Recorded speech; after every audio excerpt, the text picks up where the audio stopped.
Good evening.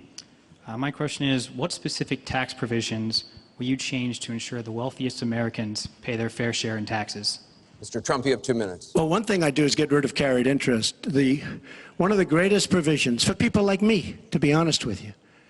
I give up a lot when I run because I knock out the tax code. And she could have done this years ago, by the way. She was a United States Senator. She complains that Donald Trump took advantage of the tax code. Well, why didn't she change it? Why didn't you change it when you were a senator? The reason you didn't is that all your friends take the same advantage that I do. And I do. You have provisions in the tax code that, frankly, we could change. But you wouldn't change it because all of these people give you the money so you can take negative ads on Donald Trump. And I say that about a lot of things. You know, I've heard Hillary complaining about so many different things over the years. Oh, we should have done this. But she's been there for 30 years. She's been doing this stuff. She never changed, and she never will change. She never will change. We're getting rid of carried interest provisions. I'm lowering taxes, actually, because I think it's so important for corporations, because we have corporations leaving, massive corporations and little ones. Little ones can't form. We're getting rid of regulations, which goes hand in hand with the lowering of the taxes. But we're bringing the tax rate down from 35% to 15%. We're cutting taxes for the middle class, and I will tell you, we are cutting them big league for the middle class. And I will tell you, Hillary Clinton is raising your taxes, folks. You can look at me. She's raising your taxes really high. And what that's going to do is a disaster for the country. But she is raising your taxes, and I'm lowering your taxes. That in itself is a big difference. We are going to be thriving again.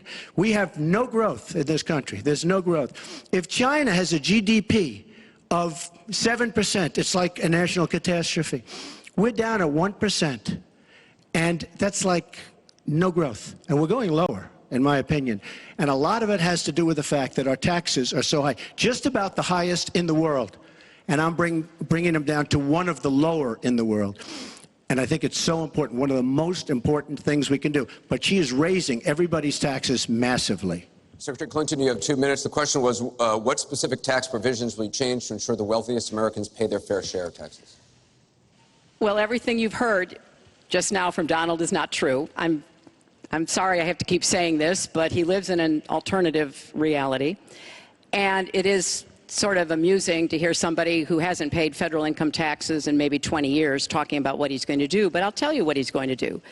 His plan will give the wealthy and corporations the biggest tax cuts they've ever had, more than the Bush tax cuts by at least a factor of 2.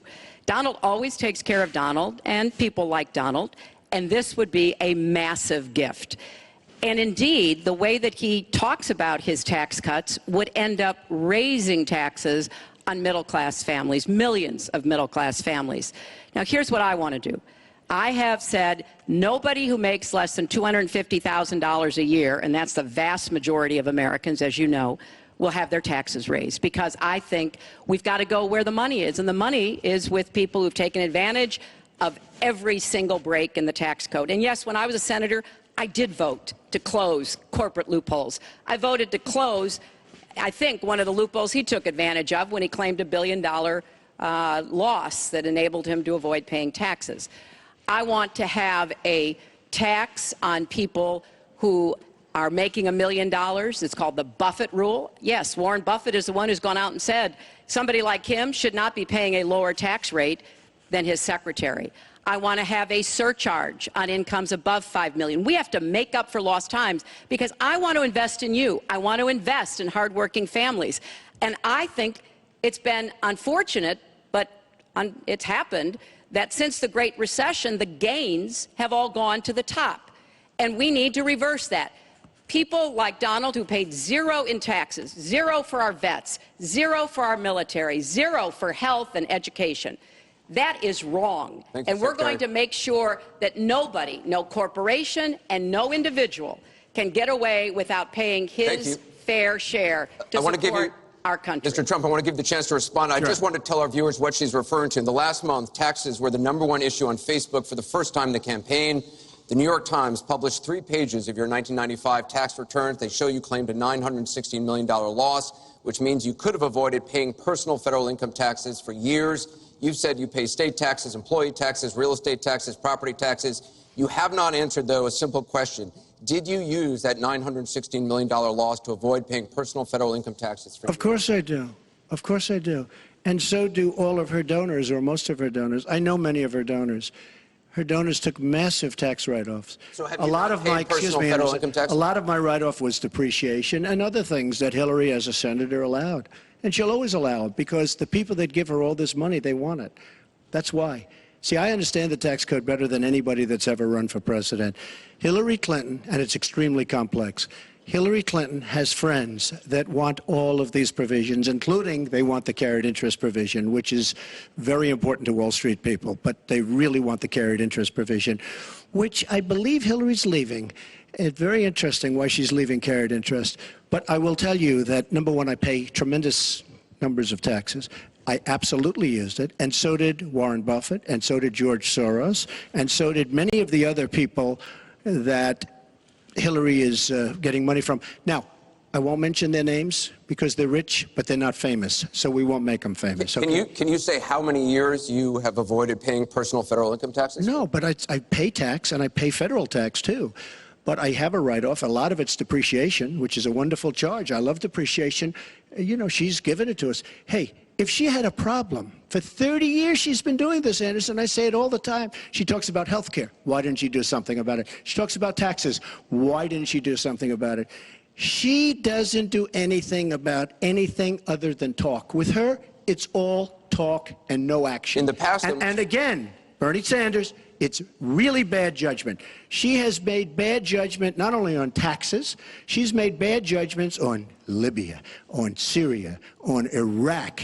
I mean, her and Obama, whether you like it or not, the way they got out of Iraq, the vacuum they've left, that's why ISIS formed in the first place. They started from that little area, and now they're in 32 different nations, Hillary. Congratulations. Great job. I want you to be able to respond, Secretary Clinton. Well, here we go again. I've been in favor of getting rid of carried interest for years, starting when I was a senator from New York. But that's not the point here. Why didn't you do it? Why didn't you do it? Allow her to respond. Because I was a senator with a Republican president. Oh, really? I will be the you president could have done who it. will If get you were it an done. effective, That's if you were an exactly effective right. senator, you could have done it. If you were an effective senator, you could have done it. But you were not an effective Please allow her to senator. respond. She didn't interrupt you. You know, under our Constitution, presidents have something called veto power. Look, he has now said repeatedly, 30 years this and 30 years that. So let me talk about my 30 years in public service. I'm very glad to do so. 8 million kids every year have health insurance because when I was First Lady, I worked with Democrats and Republicans to create the Children's Health Insurance Program. Hundreds of thousands of kids now have a chance to be adopted because I worked to change our adoption and foster care system. After 9/11, I went to work with Republican mayor, governor, and president to rebuild New York and to get health care for our first responders who were suffering because they had run toward danger and gotten sickened by it. Hundreds of thousands of National Guard and Reserve members have health care because of work that I did. And children have safer medicines because I was able to pass a law that required the dosing to be more carefully done. When I was Secretary of State, I went around the world advocating for our country, but also advocating for women's rights, to make sure that women had a decent chance to have a better life, and negotiated a treaty with Russia to lower nuclear weapons. 400 pieces of legislation have my name on it as a sponsor or co-sponsor when I was a senator for 8 years. I worked very hard and was very proud to be reelected in New York by an even bigger margin than I had been elected the first time. And as president, I will take that work, that bipartisan work, that finding common ground, because you have to be able to get along with people to get things done in Washington. Thank you, Secretary. And I've proven that I can. And for 30 years, I've produced results for people. Thank you, Secretary. We're going to move on to Syria. Both of you have mentioned that. She said a lot of things. That You- were false. you- I mean, I think we should We be can- allowed no, to maybe Mr. Trump, we're gonna dispute go it, on. This because is she has about been the a audience. disaster as a senator. Mr. Trump, A we're disaster. going to move on.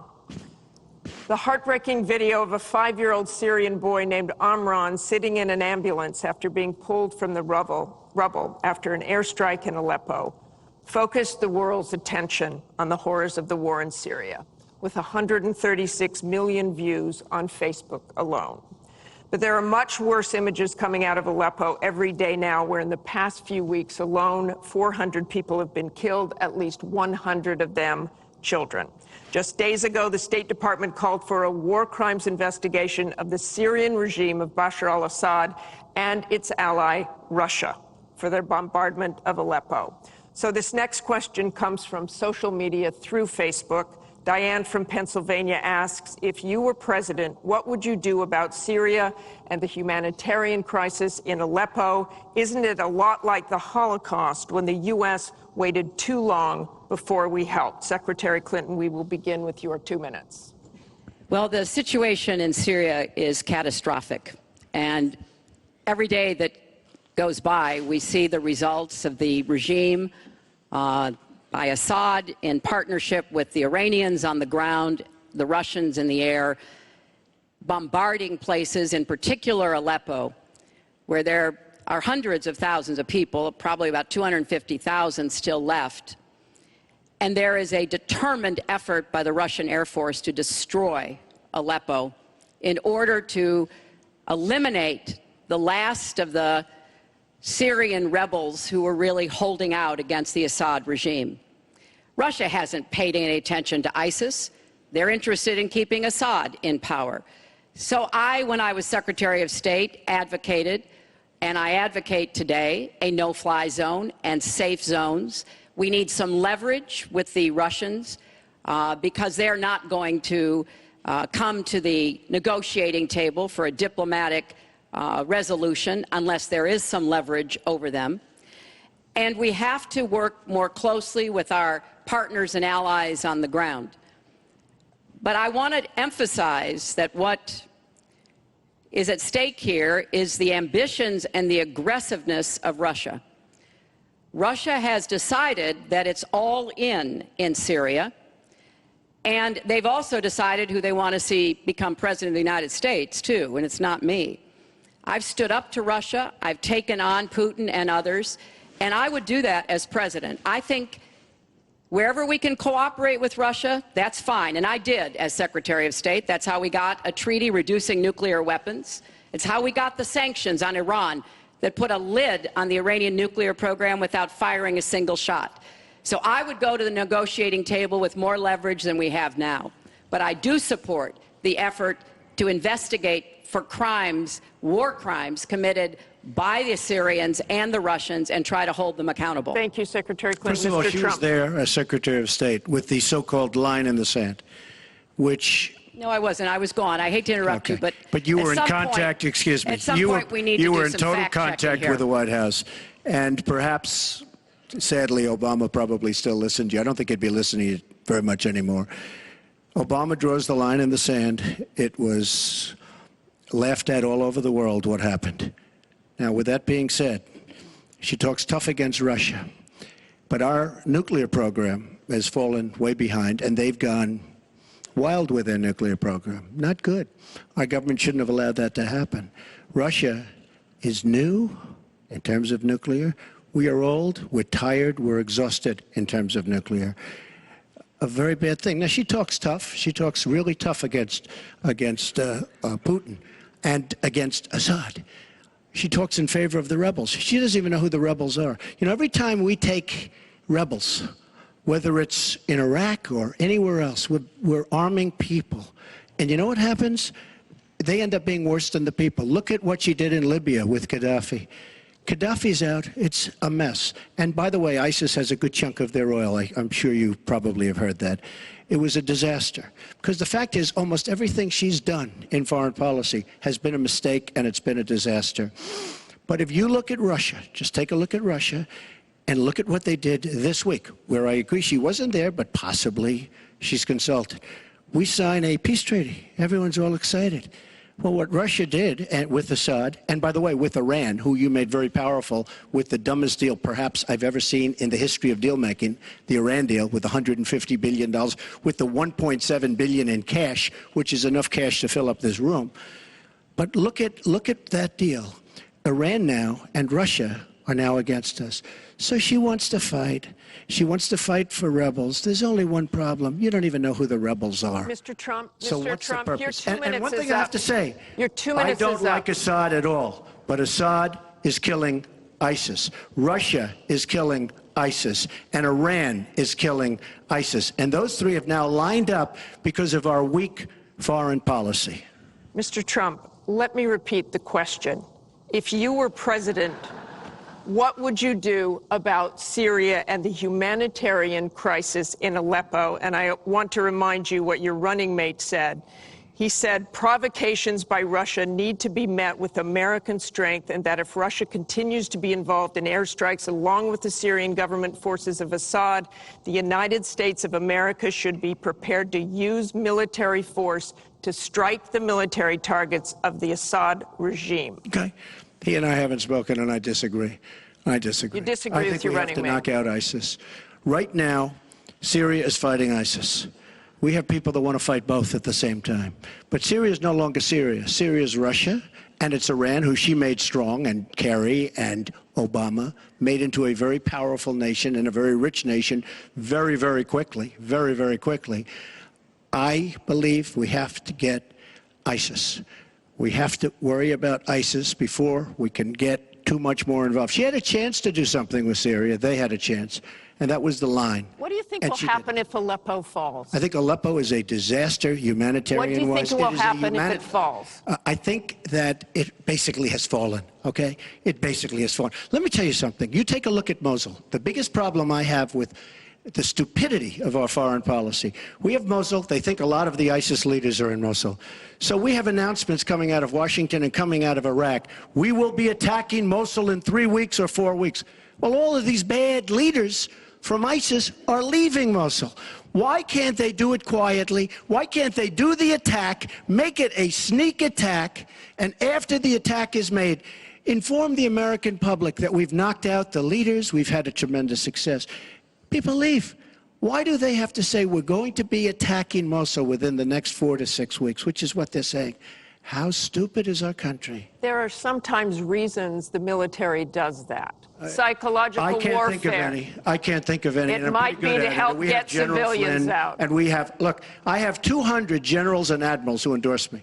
I have 21 Congressional Medal of Honor recipients who endorse me. We talk about it all the time.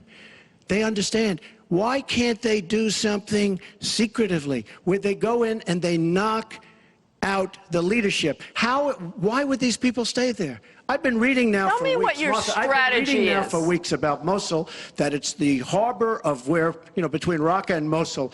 This is where they think the ISIS leaders are. Why would they be saying? They're not staying there anymore. They're gone. Because everybody's talking about how Iraq, which is us with our leadership, goes in to fight Mosul. Now, with these 200 admirals and generals, they can't believe it. All I say is this: General George Patton, General Douglas MacArthur are spinning in their grave at the stupidity of what we're doing in the Middle East. I'm going to go to Secretary Clinton. Secretary Clinton, you want Assad to go. You advocated arming rebels, but it looks like that may be too late for Aleppo. You talk about diplomatic efforts. Those have failed. Ceasefires have failed. Would you introduce the threat of U.S. military force beyond a no-fly zone against the Assad regime to back up diplomacy? I would not use American ground forces in Syria. I think that would be a very serious mistake. I don't think American troops should be holding territory, which is what they would have to do as an occupying force. I don't think that is a smart strategy. I do think the use of special forces, which we're using, the use of enablers and trainers in Iraq, which has had some positive effects, are very much in our interests. And so I do support what is happening. But what would you do differently than President Obama is doing? Martha, I hope that by the time Everything. I hope by the time I am president that we will have pushed ISIS out of Iraq. I do think that there is a good chance that we can take Mosul. Donald says he knows more about ISIS than the generals. No, he doesn't. There are a lot of very important planning going on, and some of it is to signal to the Sunnis in the area, as well as Kurdish Peshmerga fighters, that we all need to be in this, and that takes a lot of planning and preparation. I would go after Baghdadi. I would specifically target Baghdadi, because I think our targeting of al-Qaeda leaders, and I was involved in a lot of those operations, highly classified ones, made a difference. So I think that could help. I would also consider arming the Kurds. The Kurds have been our best partners in Syria as well as Iraq, and I know there's a lot of concern about that in some circles, but I think they should have the equipment they need so that Kurdish and Arab fighters on the ground are the principal way that we take Raqqa after pushing ISIS out of Iraq. Thank you very much. We're going to move It's on. funny, she went over a minute over, and you don't stop her. When I go 1 second over, it's like You a had big deal. many answers. It's really very We've got a interesting. question over here from James Carter. Mr. Carter?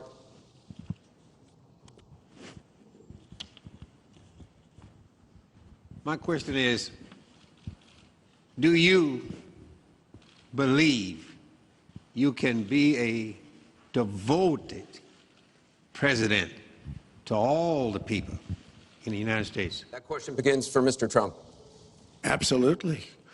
I mean, she calls our people deplorable, a large group, and irredeemable. I will be a president for all of our people, and I'll be a president that will turn our inner cities around and will give strength to people and will give economics to people and will bring jobs back, because NAFTA, signed by her husband, is perhaps the greatest disaster trade deal in the history of the world, not in this country. It stripped us of manufacturing jobs. We lost our jobs. We lost our money. We lost our plants. It is a disaster. And now she wants to sign TPP, even though she says now she's for it. She called it the gold standard. And by the way, at the last debate, she lied, because it turned out that she did say the gold standard, and she said she didn't say it. They actually said that she lied, okay? And she lied, but she's lied about a lot of things. I would be a president for all of the people, African Americans, the inner cities. Devastating what's happening to our inner cities. She's been talking about it for years. As usual, she talks about it, nothing happens. She doesn't get it done. Same with the Latino Americans, the Hispanic Americans, the same exact thing. They talk, they don't get it done. You go into the inner cities and you see it's 45% poverty. African Americans now, 45% poverty in the inner cities. The education is a disaster. Jobs are essentially non-existent. I mean, it's, you know, and I've been saying at big speeches where I have 20 and 30,000 people, what do you have to lose? It can't get any worse. And she's been talking about the inner cities for 25 years. Nothing's going to ever happen. Let me tell you, if she's president of the United States, nothing's going to happen. It's just going to be talk. And all of her friends, the taxes we were talking about, and I would just get it by osmosis. She's not doing any me favors. But by doing all the others favors, she's doing me favors. Mr. Trump, thank you. But I will tell you, she's all talk. It doesn't get done. All you have to do is take a look at her Senate run. Take a look at upstate New York. Your 2 minutes is up. Secretary It Clinton, turned out 2 to be a minutes. disaster. You have 2 minutes, Secretary Clinton. Well, 67% of the people voted to re-elect me when I ran for my second term, and I was very proud and very humbled by that. Mr. Carter, I have tried my entire life to do what I can to support children and families. You know, right out of law school, I went to work for the Children's Defense Fund, and Donald talks a lot about, you know, the 30 years I've been in public service. I'm proud of that. You know, I started off as a young lawyer working against discrimination against African American children in schools and in the criminal justice system. I worked to make sure that kids with disabilities could get a public education, something that I care very much about. I have worked with Latinos. One of my first jobs in politics was down in South Texas, registering Latino citizens to be able to vote. So I have a deep devotion, to use your absolutely correct word, to making sure that every American feels like he or she has a place in our country. And I think when you look at the letters that I get, a lot of people are worried that maybe they wouldn't have a place in Donald Trump's America. they write me, and one woman wrote me about her son, Felix. She adopted him from Ethiopia when he was a toddler. He's 10 years old now. This is the only country he's ever known. And he listens to Donald on TV, and he said to his mother one day, will he send me back to Ethiopia if he gets elected? You know, children listen to what is being said, to go back to the very, very first question. And there's a lot of fear that, in fact, teachers and parents are calling it the Trump effect. Bullying is up. A lot of people are feeling, uneasy. A lot of kids are expressing their concerns. So first and foremost, I will do everything I can to reach out to everybody, Democrats, Republicans, independents, people across our country. If you don't vote for me, I still want to be your president. I want to be the best president I can be for every American. Secretary Clinton, your 2 minutes is up. I want to follow up on something that Donald Trump actually said to you. A comment you made last month. You said that half of Donald Trump's supporters are, quote, deplorables, racist, sexist, homophobic, xenophobic, Islamophobic. You later said you regretted saying half. You didn't express regret for using the term deplorables. To Mr. Carter's question, how can you unite a country if you've written off tens of millions of Americans? Well, within hours, I said that I was sorry about the way I talked about that, because my argument is not with his supporters. It's with him and with the hateful and divisive campaign that he has run, and the inciting of violence at his rallies, and the very brutal kinds of comments about not just women, but all Americans, all kinds of Americans. And what he has said about African Americans and Latinos, about Muslims, about POWs, about immigrants, about people with disabilities, he's never apologized for. And so I do think that a lot of the tone and tenor that he has said, I'm proud of the campaign that Bernie Sanders and I ran. We ran a campaign based on issues, not insults, and he is supporting me 100%. Thank you. Because we talked about what we wanted to do. We might have had some differences, and we had a lot of debates. Thank you, Secretary. But we believed that we could make the country better, and I was proud of that. I'm going to give you a minute, 20 seconds. We have a divided nation. We have a very divided nation. You look at Charlotte, you look at Baltimore, you look at the violence that's taking place in the inner cities, Chicago. You take a look at Washington, D.C. We have an increase in murder within our cities, the biggest in 45 years. We have a divided nation because people like her, and believe me, she has tremendous hate in her heart. And when she said deplorables, she meant it. And when she said irredeemable, they're irredeemable. You didn't mention that. But when she said they're irredeemable, to me, that might have been even worse. She said some of them are irredeemable. She's got tremendous hatred. And this country cannot take another 4 years of Barack Obama, and that's what you're getting with her. Mr. Trump, let me follow up with you. In 2008, you wrote in one of your books that the most important characteristic of a good leader is discipline. You said if a leader doesn't have it, quote, he or she won't be one for very long. In the days after the first debate, you sent out a series of tweets from 3 a.m. to 5 a.m., including one that told people to check out a sex tape. Is that the discipline of a good leader? No, it wasn't check out a sex tape. It was just take a look at the person that she built up to be this wonderful Girl Scout, who was no Girl Scout. By the way, just so you understand, when she said 3 o'clock in the morning, take a look at Benghazi. She said, who's going to answer the call at 3 o'clock in the morning? Guess what? She didn't answer because when Ambassador Stevens... The question is that the discipline of a good leader? 600 times. Well, she said she was awake at 3 o'clock in the morning. And she also sent a tweet out at 3 o'clock in the morning, but I won't even mention that. But she said she'll be awake. Who's the famous thing? We're going to answer our call at 3 o'clock in the morning. Guess what happened? Ambassador Stevens sent 600 requests for help. And the only one she talked to was Sidney Blumenthal, who's her friend. And not a good guy, by the way. So, she shouldn't be talking about that. Now, tweeting happens to be a modern-day form of communication. I mean, you can like it or not like it. I have, between Facebook and Twitter, I have almost 25 million people. It's a very effective way of communication. So you can put it down, but it is a very effective form of communication. I'm not unproud of it, to be honest with you. Secretary Clinton, does Mr. Trump have the discipline to be a good leader? No. I'm shocked to hear that. Well, it's not only my opinion, it's the opinion of many others, national security experts, Republicans, former Republican members of Congress.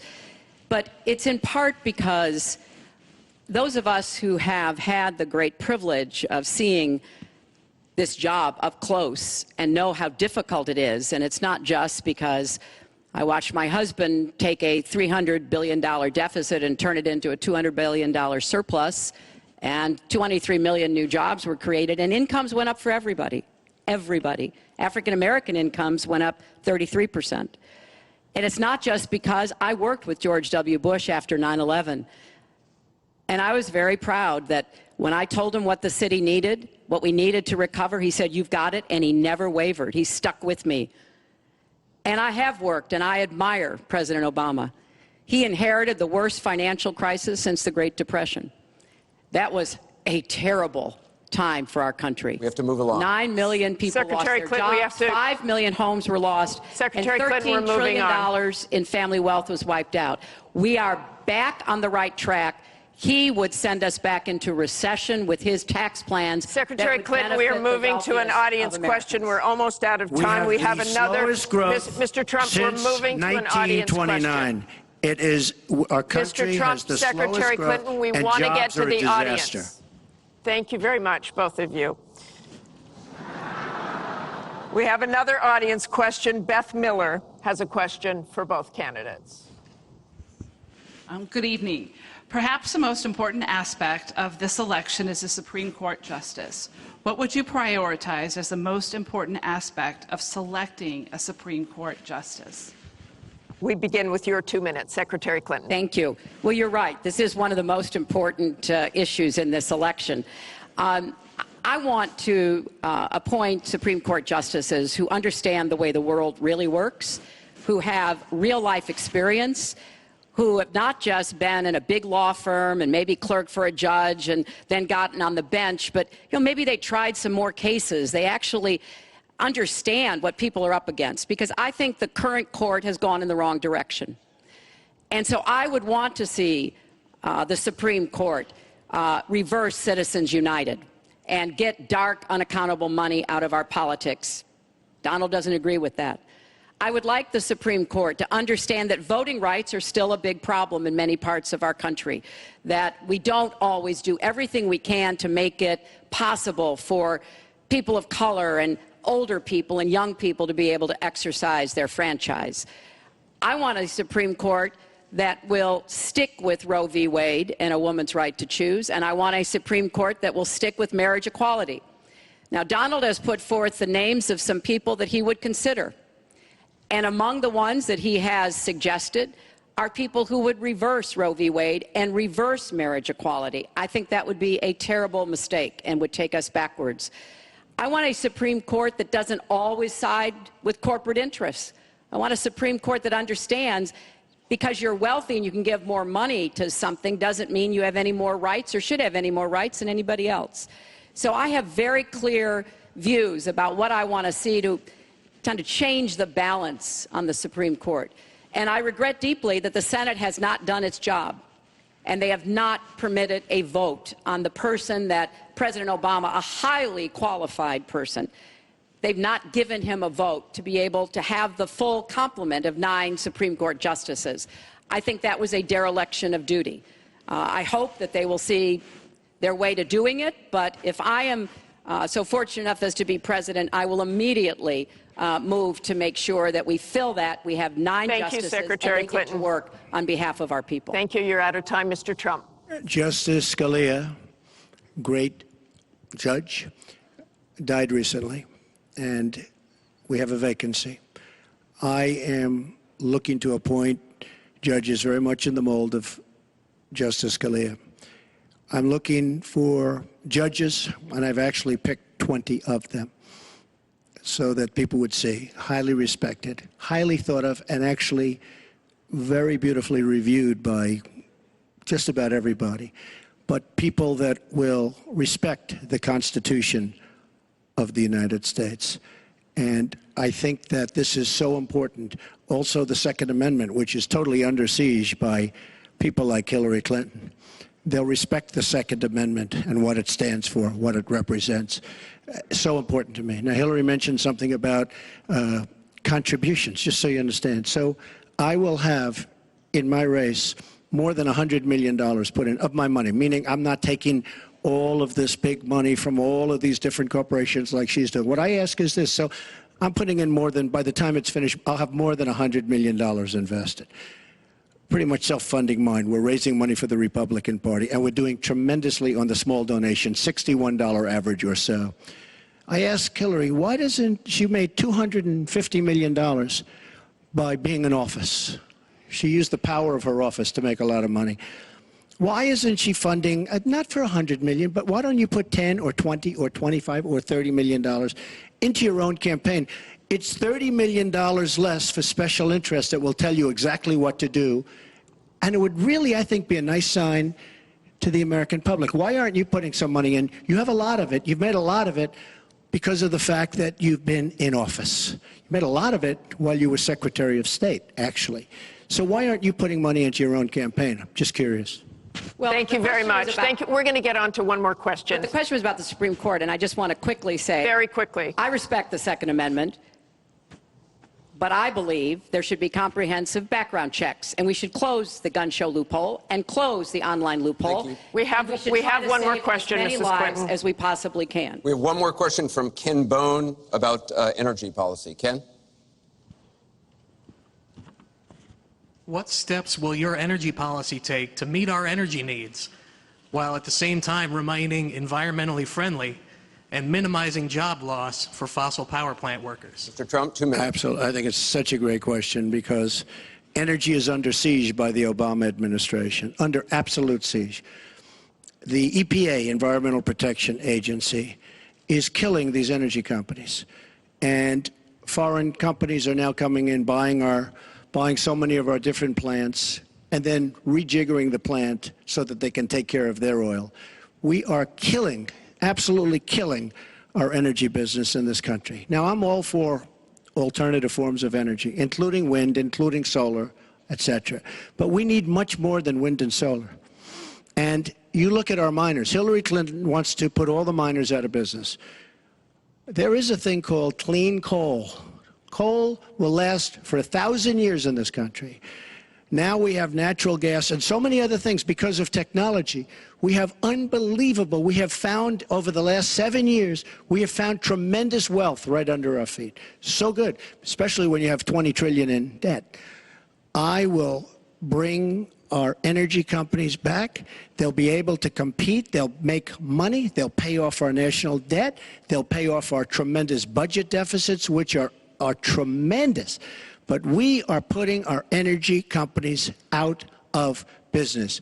We have to bring back our workers. You take a look at what's happening to steel and the cost of steel, and China dumping vast amounts of steel all over the United States, which essentially is killing our steel workers and our steel companies. We have to guard our energy companies. We have to make it possible. The EPA is so restrictive that they are putting our energy companies out of business. And all you have to do is go to a great place like West Virginia or places like Ohio, which is phenomenal, or places like Pennsylvania, and you see what they're doing to the people, miners and others in the energy business. It's a disgrace. Your time is up. Thank you, sir. It's an absolute disgrace. And actually, Secretary Clinton, 2 minutes. Well, that was very interesting. First of all, China is illegally dumping steel in the United States, and Donald Trump is buying it to build his buildings, putting steel workers and American steel plants out of business. That's something that I fought against as a senator, and that I would have a trade prosecutor to make sure that we don't get taken advantage of by China on steel or anything else. You know, because it sounds like you're in the business or you're aware of people in the business. You know that we are now, for the first time ever, energy independent. We are not dependent upon the Middle East, but the Middle East still controls a lot of the prices. So the price of oil has been way down, and that has had a damaging effect on a lot of the oil companies, right? We are, however, producing a lot of natural gas, which serves as a bridge to more renewable fuels, and I think that's an important transition. We've got to remain energy independent. It gives us much more power and freedom than to be worried about what goes on in the Middle East. We have enough worries over there without having to worry about that. So I have a comprehensive energy policy, but it really does include fighting climate change because I think that is a serious problem. And I support moving toward more clean, renewable energy as quickly as we can because I think we can be the 21st century clean energy superpower and create millions of new jobs and businesses. But I also want to be sure that we don't leave people behind. That's why I'm the only candidate from the very beginning of this campaign who had a plan to help us revitalize coal country. Because those coal miners and their fathers and their grandfathers, they dug that coal out. A lot of them lost their lives. They were injured. But they turned the lights on and they powered our factories. I don't want to walk away from them, so we've got to do something for them. But the price of coal is down worldwide. So we have to look at this comprehensively, and that's exactly what I have proposed. I hope you will go to HillaryClinton.com and look at my entire policy. One more audience question. We've sneaked in one more question, and it comes from Carl Becker.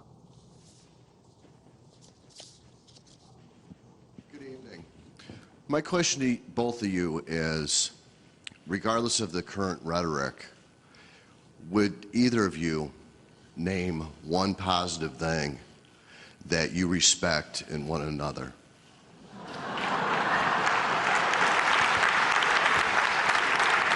Mr. Trump, would you like to go first?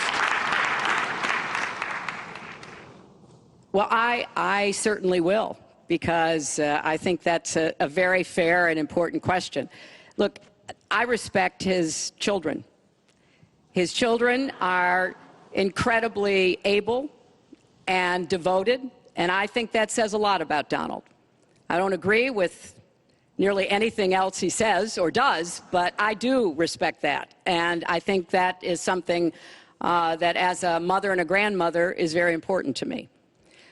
So I believe that this election has become, in part, so conflict-oriented, so intense, because there's a lot at stake. This is not an ordinary time, and this is not an ordinary election. We are going to be choosing a president who will set policy for not just 4 or 8 years, but because of some of the important decisions we have to make here at home and around the world, from the Supreme Court to energy and so much else. And so there is a lot at stake. It's one of the most consequential elections that we've had. And that's why I've tried to put forth specific policies and plans, trying to get it off of the personal and put it on to what it is I want to do as president. And that's why I hope people will check on that for themselves so that they can see that, yes, I've spent 30 years, actually maybe a little more, working to help kids and families, and I want to take all that experience to the White House and do that every single day. Mr. Trump. Well, I consider her statement about my children to be a very nice compliment. I don't know if it was meant to be a compliment, but it is a great. I'm very proud of my children, and they've done a wonderful job, and they've been wonderful, wonderful kids. So I consider that a compliment. I will say this about Hillary. She doesn't quit. She doesn't give up. I respect that. I tell it like it is. She's a fighter. I disagree with much of what she's fighting for. I do disagree with her judgment in many cases. But she does fight hard, and she doesn't quit, and she doesn't give up, and I consider that to be a very good trait. Thanks to both of you. I want to thank both the candidates. I want to thank the university here. This concludes the town hall meeting. Our thanks to the candidates, the commission, Washington University, and to everybody who watched.